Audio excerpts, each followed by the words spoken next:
नमस्कार, अंतिमबाजी में आपका स्वागत है। दिल्ली स्टूडियो से मैं हूं मिहिर भट्ट और मैं हूं डिम्पी कालरा। हालांकि आज का दिन शुक्रवार नहीं बल्कि जीएसटी डे होना चाहिए, क्योंकि जीएसटी को लेकर बहुत सारा न्यूज़ फ्लो मार्केट के अंदर है। कल जो शाम को फैसले हुए वो मैन्युफैक्चरिंग पे था, ज़्यादातर सेस भी क्लियर हो गया, लेकिन सर्विसेज ड्यू था मिहिर। अभी सर्विसेज के आंकड़े भी आ गए हैं जीएसटी पे कि वो क्या दरें होंगी। ये 0 से 18% की दर है, मैक्सिमम 18% होगा और ये भी 0% से स्टार्ट हो रहा है। कुछ एक सर्विसेज 5 में गिरेंगे, कुछ 12 में, कुछ एक 18 में, लेकिन फाइनेंशियल सर्विसेज 18% के ब्रैकेट में गिर रही है। देखिए, फाइनेंशियल सर्विसेज और दूसरा जो आपकी बाकी सर्विसेज हैं, जैसे आपकी ऑनलाइन बुकिंग हो गया या फिर टेलीफोन के बिल हो गए, यूटिलिटीज़ का पेमेंट हो गया, ये सब थोड़ा महंगा होगा क्योंकि वो सारा 18% के ब्रैकेट में जाएगा। तो उसमें जो फाइनल टैक्स इम्प्लीकेशन है वो क्योंकि अब थोड़ा सा बढ़ गया है, तो इसका बोझ हो सकता है कि आम आदमी पर बढ़े थोड़ा बहुत। लेकिन सामने आप देखिए, जैसे एजुकेशन है या फिर हेल्थ केयर है, इसको 0% के दायरे में लाया गया है। तो उसमें कुछ कुछ पॉकेट्स जिसमें टैक्स लग जाता था वो भी अब 0% के दायरे में चला गया है, तो वो सस्ता हो जाएगा। ठीक है, हालांकि 18% मैक्सिमम है। यूजली अगर आप सर्विसेज टैक्स के हिसाब से कैलकुलेट करें तो ये बहुत ज़्यादा महंगा तो नहीं होना चाहिए, क्योंकि 15-16% तो क्लब करके सब कुछ का टैक्स बन जाता था, इसमें सेस भी हम जोड़ देते थे। अगर 18% में कुछ एक आइटम आ भी जाएंगी तो 1 से 1.5% का ही टैक्सेशन में फ़र्क आ रहा है, अदरवाइज़ नहीं।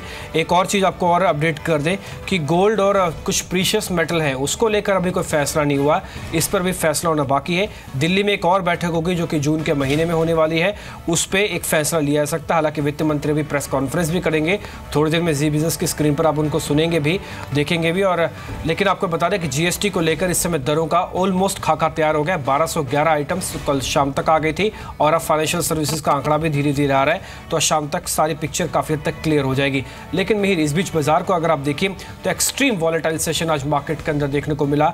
सुबह हम 9500 को ब्रेक करने के मूड में थे, लेकिन दोपहर होते होते 9300 के लेवल्स भी हमने देख लिए।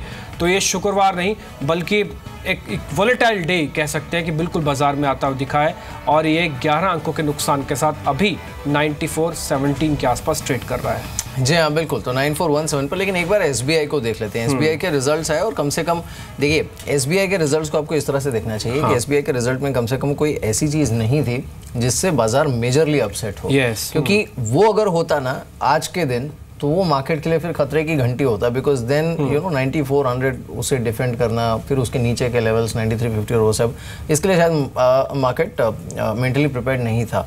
तो वो कम से कम नहीं हुआ है। नंबर्स अगर हम देखें, अब मैनेजमेंट की कमेंट्री है थोड़ी देर में, तो तब हम सुनेंगे कि बेसिकली उनका फ्यूचर आउटलुक क्या कहता है। लेकिन कम से कम ये है कि प्राइमा फेसी अगर हम देखें तो जिसे टिपिकली कहते हैं अपसेट करने वाली बड़ी चीज़ कोई एसबीआई के रिजल्ट्स में नहीं निकली है। ठीक है, तो ये मार्केट के अंदर इस समय नोटिसेबल पॉइंट है। हालांकि ग्रासिम के नंबर्स का हमको इंतजार रहेगा।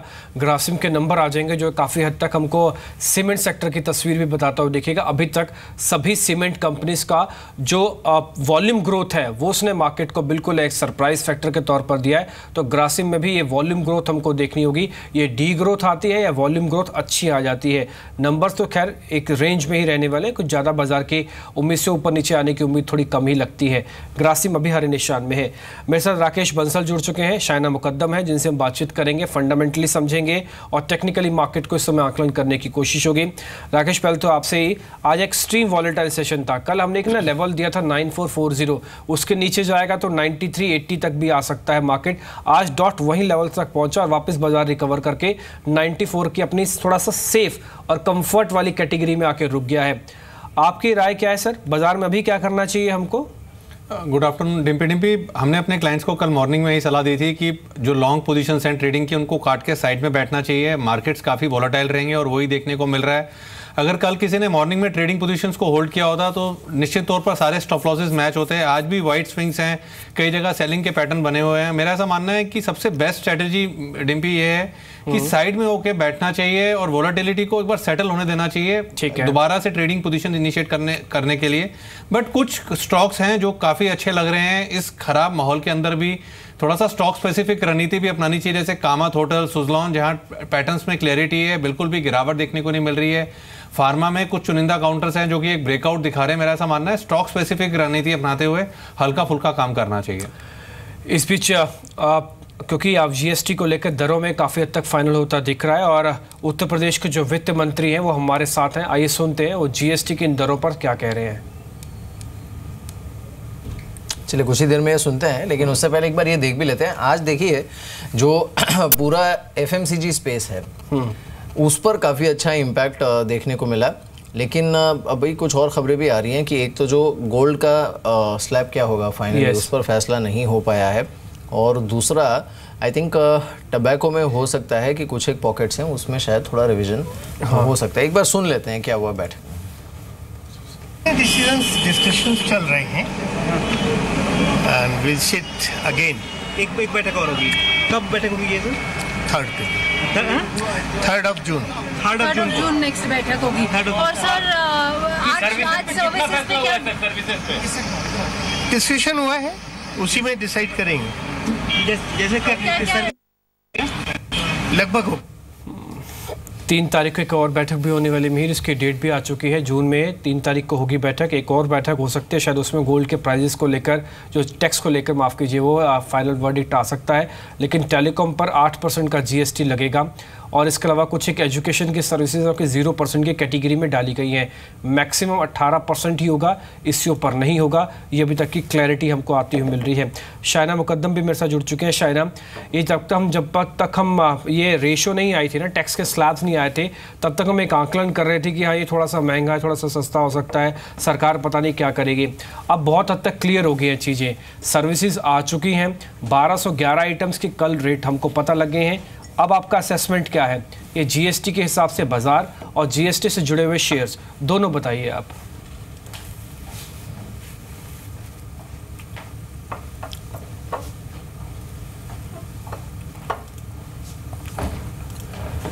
शाइना, आपकी आवाज़ हम तक नहीं आ रही है, हम इसको तो एक बार ठीक करने की वापस कोशिश करेंगे। आप तक वापस पहुंच रहे हैं अभी। लेकिन मिहिर, इस बीच मार्केट के अंदर आज देखिए, आज FMCG कंपनीज़ की हालत, आप ITC, HUL देखिए, ये क्या मोमेंटम आगे भी जारी रह सकता है कि ITC HUL का, क्योंकि एक IMD का बयान भी है, GST का स्लैब भी है। देखिए ITC डेफिनेटली ये आज जिस तरह का इसने मुंह दिया है, हालांकि मैं थोड़ा रुकना चाहूँगा कि ये एक बार कन्विंसिंगली 295 300 के लेवल के बाहर निकले, तो ये लीड करने की पोजीशन में आएगा। जैसे हमने HUL के मामले में देखा, HUL देखिए 1000 के ऊपर निकला, रिजल्ट के बाद लग भी रहा था सबको कि टॉप आउट होगा, वो नहीं हुआ, वो रुका है वहाँ पे। तो ITC पर भी यही, आई थिंक शाइना आप सुन पा रही हैं? हेलो। हाँ शाइना, अभी एंकर की आवाज़ नहीं सुनाई दे रही है।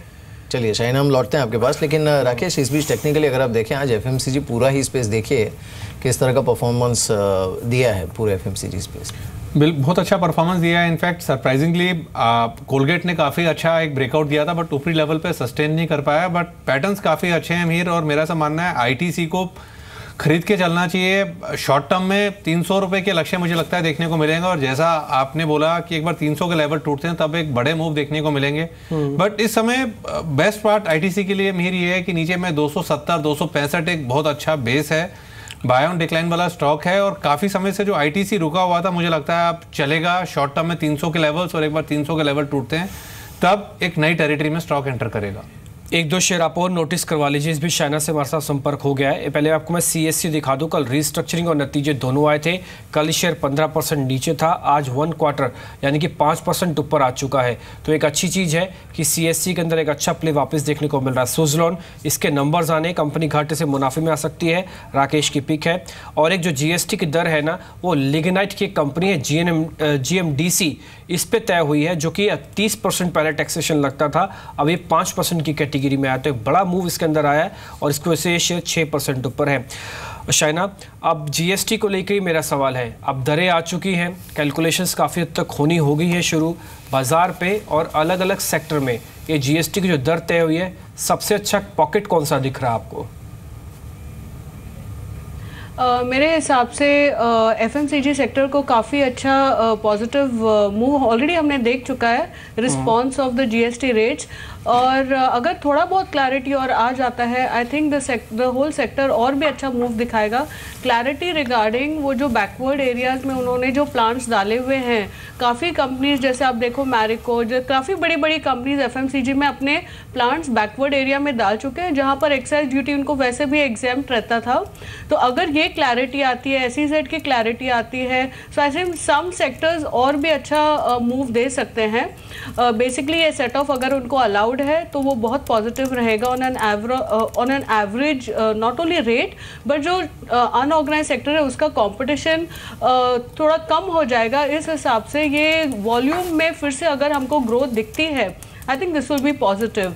जैसे हमने एचयूएल के नंबर्स देखे already in terms of volumes, हम फिर से एक बाउंस देख रहे हैं। वॉल्यूम्स एचयूएल के मच बेटर देन एक्सपेक्टेड थे एंड अगर ये बाकी के जो एफएमसीजी स्टॉक्स है वो अगर दिखाते हैं, I think FMCG will be a good beneficiary. काफ़ी दूसरे सेक्टर्स भी हैं जहाँ पर रेट, जैसे एग्रो सेक्टर है, रेट्स लो है, वहाँ पर भी पॉजिटिव मूव आ चुका है और आ रहा है। I think there is also positive moves. Auto में थोड़ा बहुत क्लैरिटी और चाहिए, कौन से cars will fall under and कौन will fall out, but I think जैसे हमने मारुति का देखा है, I think there is a positive move across two wheelers का भी, there is a positive sentiment and move across the board. बिल्कुल, लेकिन देखिए मोटा मोटी अगर आप सर्विसेज में भी देखेंगे ना तो अब तक खैर पूरा तो नहीं आया दायरा बाहर, लेकिन जितने आए हैं एक चीज़ तो इसमें तय है कि जो स्टेटस को है वो कोई बहुत बड़ा परिवर्तन उसमें नहीं आने वाला है। yes, वो मोर और लेस हो रहा है, अब 1-2% ऊपर नीचे शायद हो, लेकिन रेंज जो है वो वही रहेगी, जो कि एक तरीके से ठीक भी है क्योंकि आप पहली बार इतना बड़ा टैक्स रिफॉर्म कर रहे हैं, पूरा एक साथ ही पूरा एप्पल कार्ट अपसेट कर दें। yes. उससे ये बेटर है। आज सुबह हमारी जब मारुति चेयरमैन से बात हो रही थी उन्होंने भी यही कहा, हाइब्रिड गाड़ियों पे जब एग्जांपल दे रहे थे तो, लेकिन वो ये तर्क सही है कि इन्फ्लेशनरी इम्पैक्ट नहीं आएगा कहीं पर भी, इफ एट ऑल डिफ्लेशनरी आ सकता है। हमारे साथ समित चौहान इस बीच जुड़े, उनसे बात करते हैं। समित, आज क्या ट्रेड किया आपने?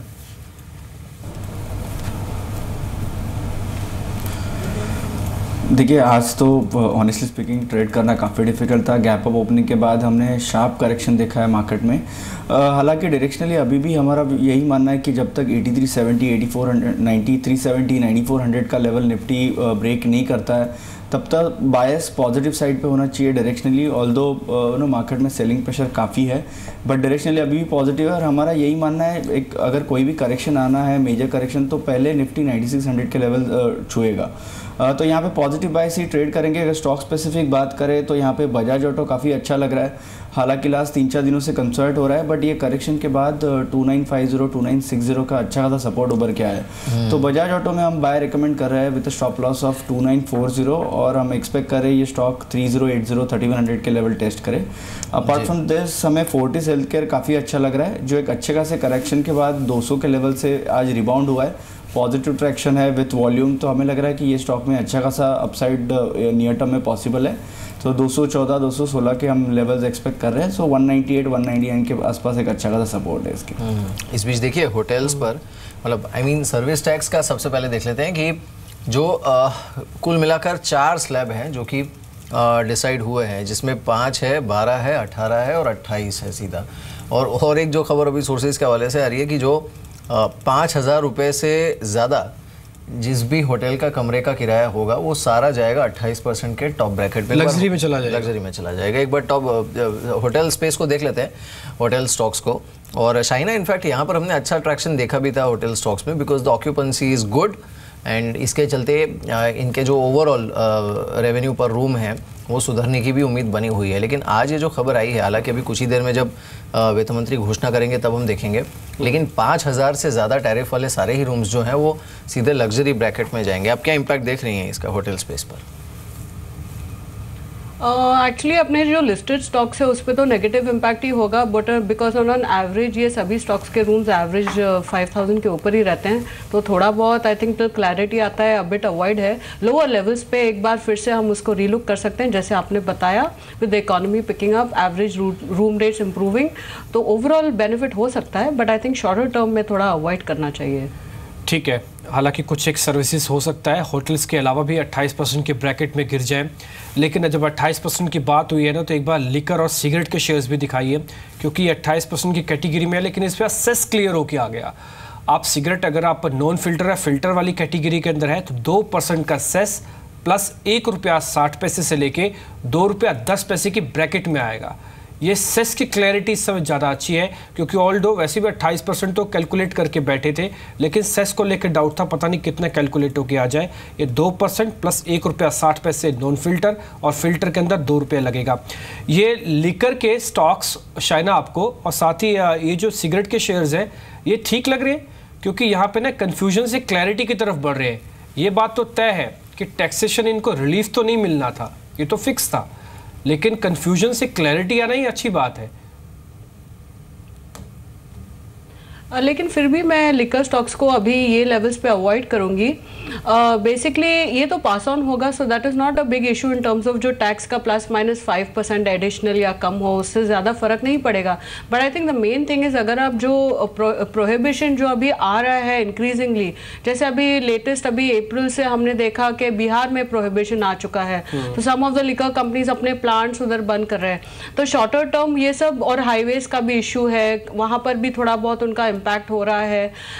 सो आई थिंक जब तक ये थोड़ा स्टेबलाइज नहीं होता है ओवरऑल ग्रोथ पे, जैसे हमने कल भी नंबर्स देखे, यूबी के नंबर्स में थोड़ा इम्पैक्ट था, so I think all these things will create little pressure in terms of earnings growth for the next 2 quarter. तो उस हिसाब से, और वैल्यूएशन सभी लिकर स्टॉक से बहुत महंगे हैं, दे about 70 times 60 times 70 times P multiple. तो अभी मैं इमीडिएटली लिकर स्टॉक्स में नहीं एंटर करती हूँ, I will wait for some time, clarity आने दो, ग्रोथ वापस से पिकअप होने दो, ब्रांड्स बहुत अच्छे हैं, there is no doubt about it, so I will wait. रही बात सिगरेट्स की, आई थिंक अभी भी अपॉर्चुनिटी है, जैसे आईटीसी ते I mean but lower levels पे बाय डिप्स, बट मेरे हिसाब से ITC I am positive with a fundamental view for the medium to longer term, because उनके पास एफएमसीजी भी है जो कंट्रीब्यूट करेगा एबिटा को going forward in the next 1 year in addition to the other segments. ठीक है, इस बीच बोर्ड के नंबर्स भी आए हैं। इसका आय करीब 771 है और इसका जो मुनाफा है वो भी आ चुका है, और जो प्रॉफिटेबिलिटी की फिगर है वो 42 करोड़ रुपए की आई है। तो अब बोर्ड के नंबर्स हैं। जीएसके फार्मा के भी नंबर्स आ गए, नीचे आप फ्लैशेस में जीएसके फार्मा भी देख पा रहे हैं, इसके नंबर्स भी आ गए हैं। हालांकि जो मुनाफा है वो घटा है इसका बोर्ड इंडिया का, इसलिए आपको अभी लाल निशान में दिख रहा है, शायद थोड़ा और नीचे फिसल जाए। और इसकी जो आय है वो थोड़ी सी बड़ी है, 702 से 730 करोड़ के आसपास की है। तो प्रॉफिटेबिलिटी फ्रंट पे उतना अच्छा नहीं है। 113 करोड़ का मुनाफा जीएसके फार्मा ने भी दिया है, जिसके फार्मा इस समय हरे निशान में ऑलमोस्ट फ्लैट है। राकेश जरा दोनों के चार्ट आप देखिए, एक तो अबोर्ड इंडिया जिसके नंबर्स प्राइमा फेसी ठीक नहीं लग रहे क्योंकि इसका मुनाफा घट गया, और दूसरा जीएसके फार्मा, इसका चार्ट क्या कह रहा है? देखिए दोनों स्टॉक्स टेक्निकली बीटन डाउन है। अबाउट का टेक्निकल स्ट्रक्चर ऐसा नहीं है कि किसी तरह की बॉटम फिशिंग की जाए। ग्लैक्सोस्मिथक्लाइन फार्मा ऊपर से काफ़ी गिरा हुआ है, अगर किसी का लंबी अवधि का नज़रिया है तब इसको देखा जा सकता है, अगर ट्रेडिंग का नजरिया है तो दोनों स्टॉक से दूर रहना चाहिए। ठीक है, ट्रेडिंग के हिसाब से तो क्या दोनों शेयर बनते भी नहीं है क्योंकि मूव थोड़ा ही वॉलेटाइल इसमें मिलता है। और जो कंपैरिजन फिगर है जो आपको जीएसके फार्मा के बता रहे हैं वो उसकी प्रॉफिटेबिलिटी बड़ी है। अभी 113 करोड़ का जो मुनाफा है वो 106 से बढ़कर 113 हुआ है, तो पिछली बार से ज़्यादा इस बार नंबर्स आए हैं प्रॉफिट के। तो हालांकि इन्वेस्टमेंट कॉल्स है दोनों ही, आपको इस पर ध्यान रखना है। ट्रेडिंग के मूव के लिए दोनों शेयर्स में नहीं उतरे, ये राकेश की रिकमेंडेशन है। आगे बढ़ते एक बार शक्ति पंप भी देख लीजिए क्योंकि ये लाखों से करोड़ों में इसका मुनाफा पहुंचा था। 22 लाख से कंपनी का मुनाफा सीधा 10 करोड़ आया और ये ऑलमोस्ट अभी सर्किट की तैयारी करता हुआ दिख रहा है। राकेश आप ही बताइए, ये जैसे नंबर्स आए ना उसके बाद ऑलमोस्ट ये 48 रुपये पर, ऐसा मूव आता नहीं है। वैसे इस बार मानसून का प्ले भी चल रहा है शक्ति पंप पे, आपकी राय क्या है? सर्किट लगा देगा क्या? ले जाए आज डिलीवरी? देखिए डिम्पी काफ़ी स्ट्रॉन्ग टेक्निकल स्ट्रक्चर है, एक बड़ा ब्रेकआउट देखने को मिला है। ऑलरेडी किसी ने अगर निचले स्तरों पे लिया है तो डेफिनेटली बाय करके होल्ड करना चाहिए। ऐसे स्टॉक्स को मिस नहीं करना चाहिए जो इतने खराब वातावरण के अंदर जो एक पॉजिटिव रुझान दिखा रहे हैं। बट नई खरीदारी तभी करें जब कोई करेक्शन आए। जी, इस बीच चलिए एक बार टाटा पावर को देख लेते हैं। टाटा पावर का जो कंसोलिडेटेड घाटा है वो 262 करोड़ के आसपास देखने को मिला है। काउंटर हालांकि फ्लैट है आने के बाद। खैर जो मुनाफा था पिछली बार वो 21 करोड़ के आसपास का था। कंसोलिडेटेड घाटा कंसोलिडेटेड बेसिस पे है और वो घाटा है 262 करोड़ रुपए का। साथ ही कुछ और डिटेल्स जब आएंगी तो वो देख लेते हैं। लेकिन हाँ, मुंद्रा प्लांट्स को लेकर अहम डिटेल इस बार आनी है कि वहाँ पे कोल्स को कैसे कैलकुलेट करें, कॉस्टिंग कैसे कैलकुलेट कर रहे हैं। तो फिलहाल तो टाटा पावर का शेयर क्योंकि मुनाफे से घाटे में लौटा है, अभी आप एडजस्ट कर रहे हैं नंबर्स को। एक बार शाइना आप अपना रिएक्शन देना चाहेंगे इस पे? मुनाफे से कंपनी घाटे में आई है, ये अभी क्या करना चाहिए? एक बार रुकना चाहिए क्या कमेंट्री के लिए? मैं पर्सनली भी होल्ड करती हूँ, तो काफ़ी डिसअपॉइंटेड हूँ कि फिर से लॉसेस में चला गया है कंपनी। लेकिन और जैसे हमने देखा वो शाइना इसमें एक चीज़ ये भी है कि इनका एक वन टाइम लॉस इन्होंने बुक किया है जो कि 650 करोड़ रुपए का है। तो अगर आप वो 650 करोड़ हटाकर अगर देखें तो फिर ये जो कंसोल बेसिस पे 250 करोड़ के आसपास का लॉस है वो एक्चुअली तब्दील होता है आपके लिए करीब 400 करोड़ के आसपास के मुनाफे में, और जो कि एक्सपेक्टेशन थी स्ट्रीट की वो भी आई थिंक 400-450 करोड़ के आसपास के मुनाफे की ही थी। तो उससे अगर आप कंपेयर करके देखें तो ठीक है, पर हाँ फिलहाल अगर आप प्राइमा फेसी नंबर्स को देखें and including the one time loss जो कंपनी ने बुक किया है तो फिलहाल नुकसान हुआ है कंपनी को, लेकिन 650 करोड़ का वन टाइम लॉस है जो कंपनी ने बुक किया है।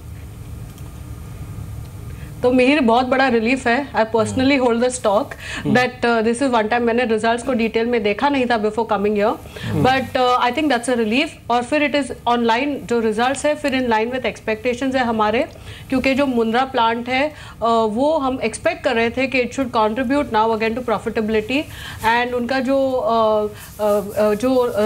मतलब रिन्यूएबल एनर्जी का भी सेगमेंट है वो भी I think should start showing better returns from this quarter. तो आई थिंक अगर ये जैसे आपने कहा 400 करोड़ के ऊपर अगर प्रॉफिट आता है तो वो काफ़ी अच्छा है, and I think then this stock looks poised for a good return. अगर आप 1 या 2 साल की होल्डिंग करते हैं, आई थिंक टाटा पावर एक कंपनी है जो होल्ड करना चाहिए, सिंपली बिकॉज यहाँ पर उनके जो डिफेंस ऑर्डर्स है वो भी अभी आने बाकी है, in addition to their energy distribution as well as generation power generation business.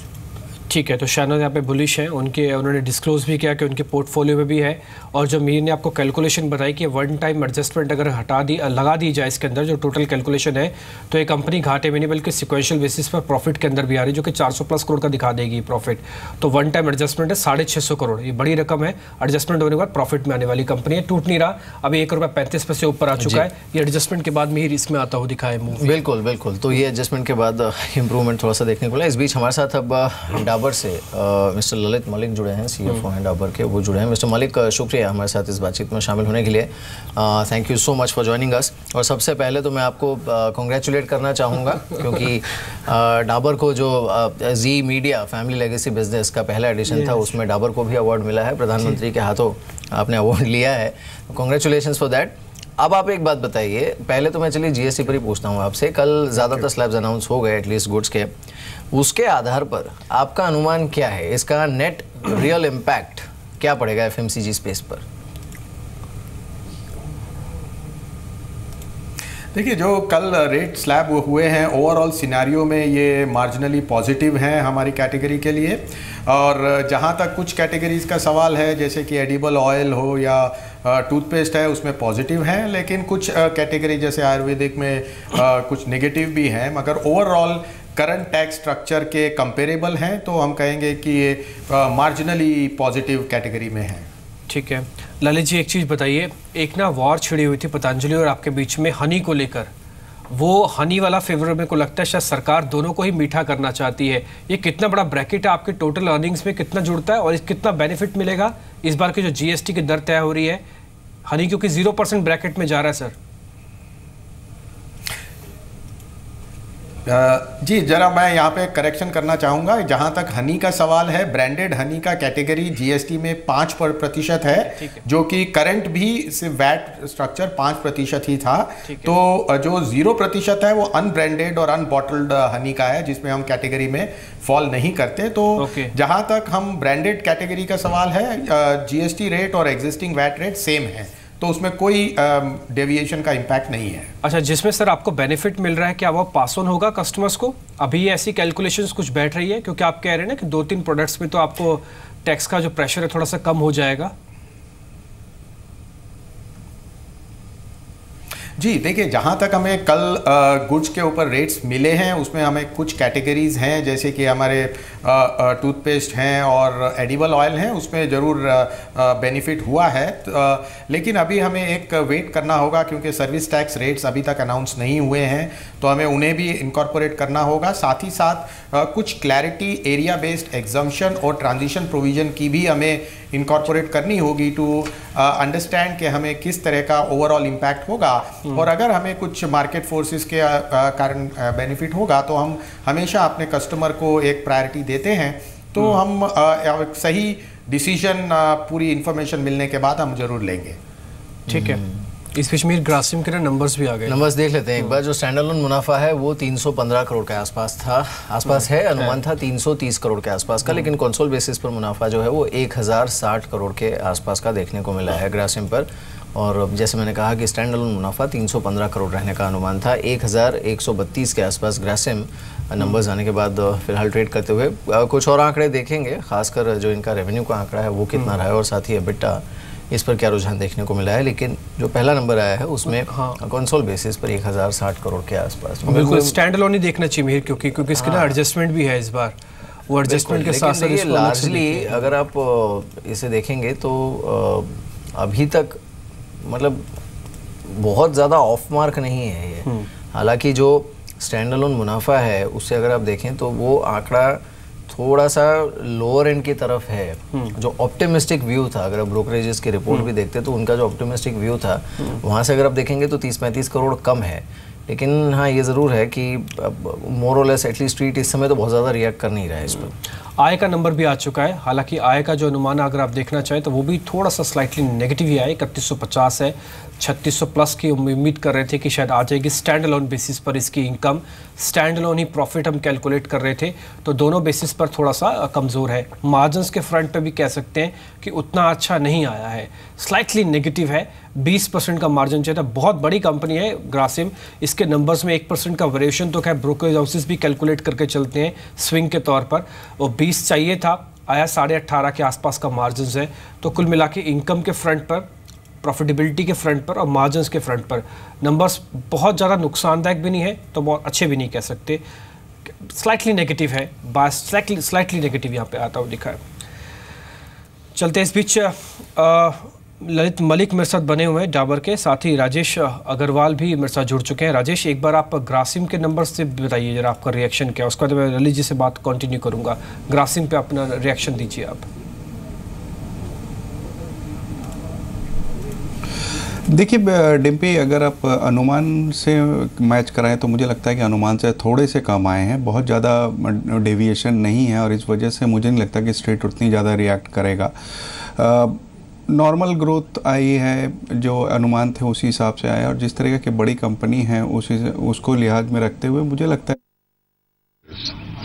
It's a consuming state and since GST is a consumption tax, obviously its revenues are going to significantly rise. The second advantage that Jammu and Kashmir consumers will get by integrating is that all products and services will start getting the input credit.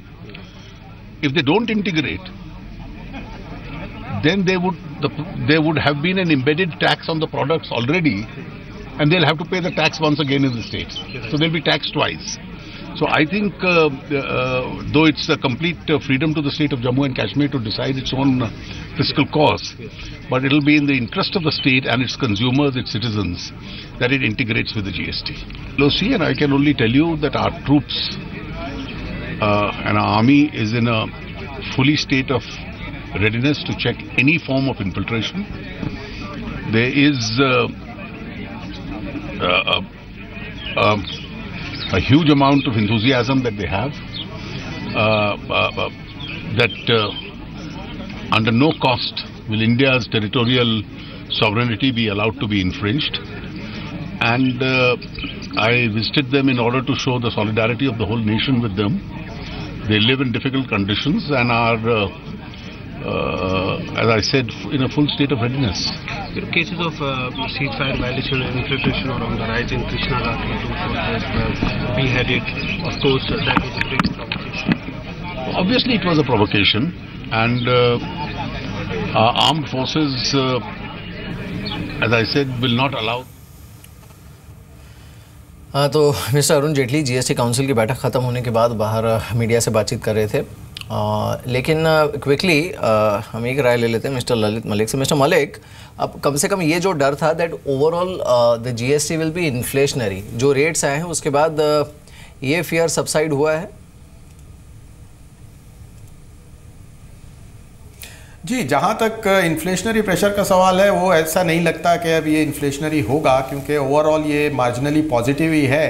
So inflationary effect आने की उम्मीद बहुत कम है। On the other hand ये consumer के लिए long term में benefit ही होगा।